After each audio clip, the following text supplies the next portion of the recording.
Times 8ৰ সকলো দৰ্শকলৈ মোৰ অভিবাদন নমস্কাৰ জনালোঁ। মই বৰ্তমান ইজৰাইলৰ কেপিটেল জেৰুচালেমত আছোঁ। কালি এই 2 দিন হ'ল ইয়াৰে পৰিস্থিতিটো ভয়াৱহ। বৰ্তমান এই জাষ্ট এটা নিউজ পাইছোঁগৈ যে ইজৰাইলৰ চেণ্ট্ৰেল ইজৰাইল মানে তেল আবিবত 2টা কেজুৱেলিটি হৈছে, 2জন মানুহ মৰিছে আৰু এটা ডাঙৰ বিল্ডিংটো নষ্ট হৈছে। জেৰুচালেমত ইমান ক্ষতি হোৱা নাই। ৰাতি ইণ্ডিয়ান টাইম ষ্টেণ্ডাৰ্ড টাইম 3টা বজাত লাষ্ট এটা মিছাইলটো আহিছিলে। আমাৰ আইৰন ডমে এইটো ইণ্টাৰচেপ্ট কৰি পেলাই তাক নষ্ট কৰিলে। জেৰুচালেমত ইমান ক্ষতি হোৱা নাই, কিন্তু শুনিছোঁ এই চাউথ ইজৰাইল ডেড চিৰ ওচৰত ইৰানৰ ড্ৰোন কেইবাটাও ড্ৰোন ইণ্টাৰচেপ্ট কৰিছে আৰু নষ্ট কৰা হৈছে। তেল আবিবত আপোনাৰ 100টাকৈ বেছি মিছাইলটো আহিছিল বুলি গম পাইছোঁ, কিন্তু মষ্ট অফ দেম আমাৰ আইৰন ডমে নষ্ট কৰিছে। 2টামান পৰিছে বুলি শুনিছোঁ আৰু কেজুৱেলিটি হৈছে, ক্ষতি হৈছে। 2জন লোকৰ মৃত্যু হৈছে আৰু 9জন এতিয়া ইনজৰ্ড বুলি খবৰ পাইছোঁ। হয়, বৰ্তমান মানুহবিলাক নিজৰ ঘৰতে আবদ্ধ। ইয়াৰে ৰোডটো চাওক, ইয়াৰে একেবাৰে মানুহ নাই, ফুল ভিজুৱেল দিব লাগে। খালী পৰি আছে মানুহ। হয়, আপুনি দেখুৱাই যাওক, শৰ্মা ডাঙৰীয়া আপুনি দেখুৱাই যাওক। মই PCR টিমক অনুৰোধ কৰিছোঁ, এক্সক্লুচিভ দৃশ্যাংশ তেওঁ দেখুৱাইছে। এয়া জেৰুজালেমৰ ছবি আপোনালোকে দেখিছে আৰু ইয়াত তেখেতে দেখুৱাই আছে যে এয়া জেৰুজালেমৰ পৰা লাইভ এই মুহূৰ্তত আমি টাইম 8ৰ দৰ্শকক দেখুৱাই আছোঁ। কালি নিশাৰ ভাগত হৰিপ্ৰসাদ শৰ্মা ডাঙৰীয়াই বৰ্ণনা কৰিছে তাত কেনেকুৱা পৰিৱেশ, বাংকাৰত তেওঁলোক আছিল আৰু ইয়াৰ ৰাজপথৰ দৃশ্যাংশ জেৰুজালেমৰ পৰা লাইভত দেখুৱাই আছে।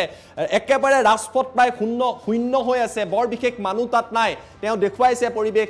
আমি ৰাজপথ এক প্ৰকাৰৰ খালী টাইপে দেখা পাইছোঁ জেৰুজালেমত, কিয়নো ইৰাণে এতিয়াও বেলিষ্টিক মিছাইল নিক্ষেপ কৰি আছে। আইৰন ডোমৰ যদি নাথাকিলেহেঁতেন হয়তো ইজৰাইল অতি ভয়াৱহ পৰিৱেশৰ সৃষ্টি হ'ল। আইৰন ডোমে ৰক্ষা কৰিছে, তেল আবিবত আঘাত কৰিছে। শৰ্মা ডাঙৰীয়া, আপুনি জেৰুজালেমৰ দৃশ্যাংশ এই মুহূৰ্তত লাইভত দেখুৱাইছে, অসমৰ দৰ্শকে দেখি আছে, ভাৰতৰ দৰ্শকে দেখি আছে। জনতা যথেষ্ট তাত কম আছে, মই যি দৃশ্য দেখা পাইছোঁ। শৰ্মা ডাঙৰীয়া, বৰ্তমান মানুহবিলাক সকলোৱে ঘৰতে আবদ্ধ। গাড়ী দেখিছে পাৰ্ক কৰি থৈ দিছে, গাড়ী চলা নাই। এনেও শনিবাৰে দিনা ইয়াতে সব্বাত বুলি কোৱা হয় আৰু ইয়াতে সব্বাতৰ দিনা গাড়ী নচলায়, কিন্তু কিছুমানে যোনবোৰ অৰ্থডক্স জিউজ আছে ইয়াতে নচলায় আৰু নৰ্মেল মানুহবিলাকে চলায়। কিন্তু আজি এটাও গাড়ী এতিয়া বৰ্তমান আপুনি চাব পাৰে, এটা বাটটো একেবাৰে শূন্য হৈ পৰিছে, মানুহ নাই ৰাস্তাত, গাড়ী নাই। একেবাৰে মানুহ আতংকিত, এতিয়া নিজৰ ৰুমৰ ভিতৰতে আবদ্ধ হৈ আছে। ময়ো আহিছিলোঁ এই নিউজ দিবলৈ, আপুনি ক'লে সেইকাৰণে ওলাই আহিলোঁ ৰাস্তাত। এতিয়া বৰ্তমানতো ইজৰাইলত পৰিস্থিতিটো ইমান ভাল নহয়। মানুহ আতংকিত, ভয়তে ৰাতি কটালে। ময়ো ৰাতি 3টা বজাত 3:30 মানত শুইছোঁ।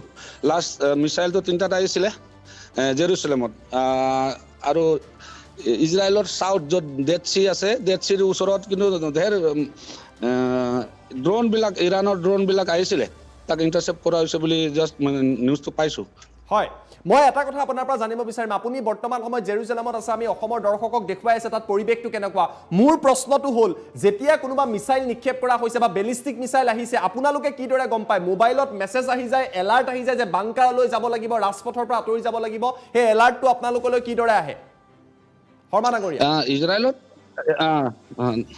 ইজৰাইলত এটা চিষ্টেমটো ভাল আছে যে আপোনাক যদি মিছাইল আহে, ক'ৰবাত যদি ইণ্টাৰচেপ্ট কৰি লৈছে আমাৰ এইবোৰ ইণ্টাৰচেপ্টৰে, তেতিয়া আপোনাক 5 মিনিট আগতে এটা ৱাৰ্ণিং, এটা এলাৰ্মটো বাজে মোবাইলত যে আপোনালোকে অলপ সাৱধান হৈ যাওক, মিছাইলটো আহিব পাৰে, ক'ৰবাত ট্ৰেক কৰিছে, কোনোবা জেগাত ধৰকচোন 50 কিলোমিটাৰ 100 কিলোমিটাৰ দূৰত ট্ৰেক কৰিছে বুলি 5 মিনিট আগতে আমাক এটা এলাৰ্ট মেছেজটো আহি যায়। তেতিয়া আমি কি কৰোঁ, মানুহবিলাকক লৈ পেলাই যোনটো কমন ৰুমৰ পৰা আমি যোনটো বাংকাৰলৈ গুচি যাওঁ। তাৰপিছত চাইৰেনটো বাজে, তাৰ 5 মিনিট পিছতে যেতিয়া নিয়াৰ বাই এৰিয়াত আহি পায় যোনটো মিছাইলটো, তেতিয়া ইয়াত পৰিব পাৰে বুলি এই এৰিয়াটো চাইৰেনটো বাজে মানে এতিয়া আৰু মিছাইলটো ওপৰত আহি আছে। আমাৰ আইৰন ডমে তাক ইণ্টাৰচেপ্ট কৰিব। ধৰকচোন 10 ছেকেণ্ড 20 ছেকেণ্ড এনেকুৱা চাইৰেনটো বাজাৰ পিছত আকৌ ধুমকৈ এটা শব্দ ওলাই, ইণ্টাৰচেপ্ট কৰি লয়, ওপৰতে তাক ডিষ্ট্ৰয় কৰি দিয়ে আমাৰ এই আইৰন ডমে। তাৰপিছত আকৌ এলাৰ্ট আহে, এতিয়া আপোনালোকে যাব পাৰে, আকাশত কোনো মিছাইল নাই বুলি ক'লে। তাৰপিছত আমি নিজৰ ৰুমত আহি যাওঁ।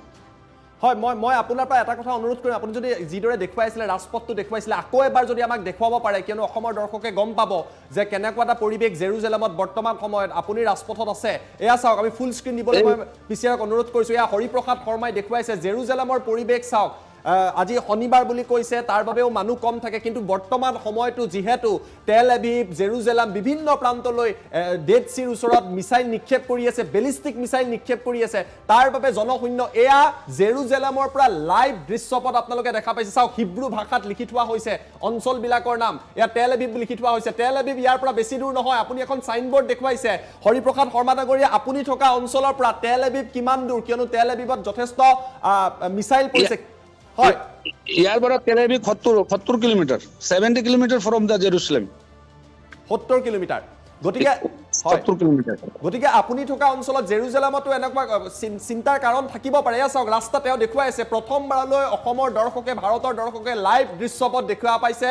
ইৰাণে কালি নিশাৰ ভাগত, আজি পুৱাৰ ভাগত বেলিষ্টিক মিছাইল নিক্ষেপ কৰাৰ পিছত জনশূন্য হৈ পৰিছে। চাওক, ৰাজপথ জেৰুজালেম, ইজৰাইলৰ ৰাজধানী জেৰুজালেম খালী হৈ পৰিছে। এখন ৰাজধানীত সাধাৰণতে যথেষ্ট মানুহ দুনুহ দেখা যায়।